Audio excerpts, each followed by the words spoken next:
So, in that clip, Michael Scott is describing the different styles of conflict, which, if you took small group communication with me, we would talk about in depth. What you need to know from here is just that when you're in a group, sometimes you will have to make allowances. For the team. Sometimes you're not going to get your way. Sometimes you have to do what's better for the group. Uh, Clearly, Michael Scott's idea of making a poster into the t-shirt is ridiculous. But what I do like is that he does go through and talk a little bit about the different ways of dealing with conflict.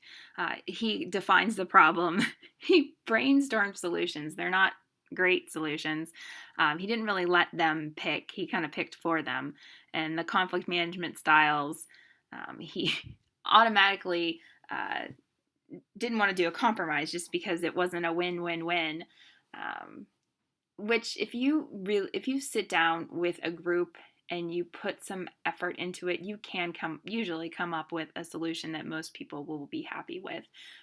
The issue with it is that it usually takes that time. Most people will fold and give someone their way rather than put the effort it takes into getting the ideal solution. So I wanted that clip to kind of a humorous look at conflict and conflicts in an office setting. So that being said, whenever you're talking about conflict, you at the same time sometimes talk about groupthink.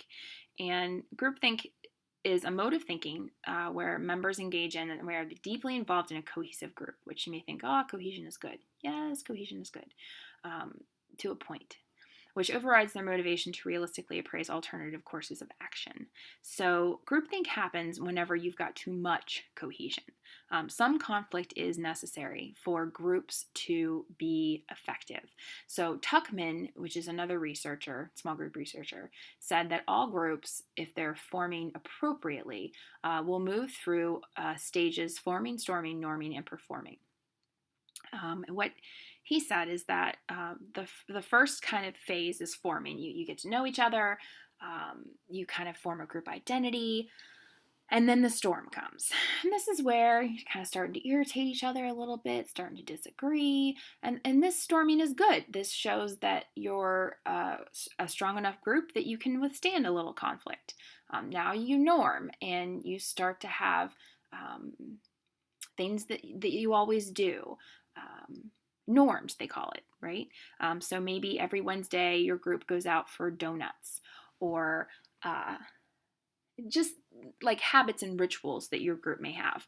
And then that would lead to performing, where your group actually does what it's supposed to do, be it the presentation or whatever it is your group was assigned. That's the ideal way that you would go through these stages. However, sometimes groupthink happens. And what groupthink is really, really bad things happen because someone didn't stand up and say, no, that's not a good idea. The classic example is Titanic. This idea that nothing bad could happen. There weren't enough life jackets, there weren't enough lifeboats, but this narrative came to pass that it was an unsinkable boat. Well, hello, all boats can sink. So it's just a series of bad decisions made by groups. So we want to avoid group think. We want to have some amount of healthy conflict in groups. So this is about as deep probably as we're going to get into it. One, for the purposes of time, and two, because this is not a small group communication class.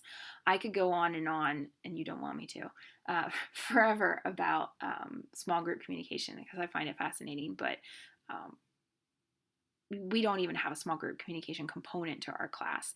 This is more about kind of just starting to talk a little bit about working with others because it does occur in the business world. All right, so leading a collaborative team. Who will lead? Usually that's assigned. Sometimes it's the CEO, sometimes it's the head of a project. And this is where in class I would ask you, what are the qualities of a good leader? I would ask you about your coaches or about teachers that you've had that you feel like have been good leaders. Overwhelmingly, research says that the number one quality of a leader is someone who listens. And that's across the board culturally, someone who listens. Leadership style There's a lot of different options out there: autocratic, democratic, laissez-faire. Uh, People prefer different things depending on their personality. Some people like the hands-off approach. Some people like to be told what to do. Some people like the idea of a team approach. I think knowing your team, knowing what they kind of like, and that's why at RMU when they have their group projects, I ask them, what makes for a good leader. I think a lot of it is just matching up. If you think a good leader is someone who's going to tell you what to do, well then if you have a leader that tells you what to do, well then you think you have a good leader. If you have a leader that is kind of hands off, very laissez-faire, then you think you have a good leader if that's what they do.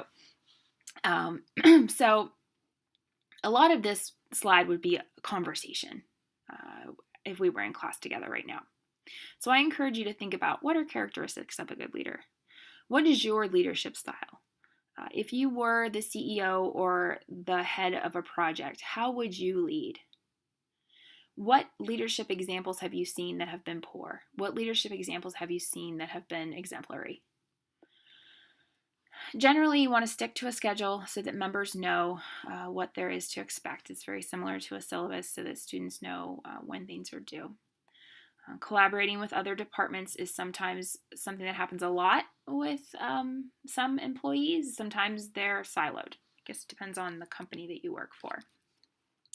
So that kind of takes us to the end of our discussion about collaboration. It is something that I have a lot of interest in just because of my background in small group communication. So if something that you have questions about or something that doesn't make sense, please let me know.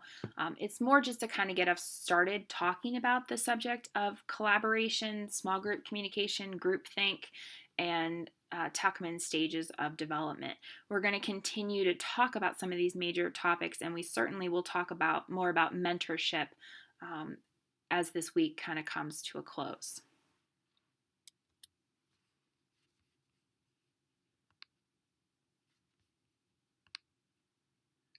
Again, if you need anything, I'm here.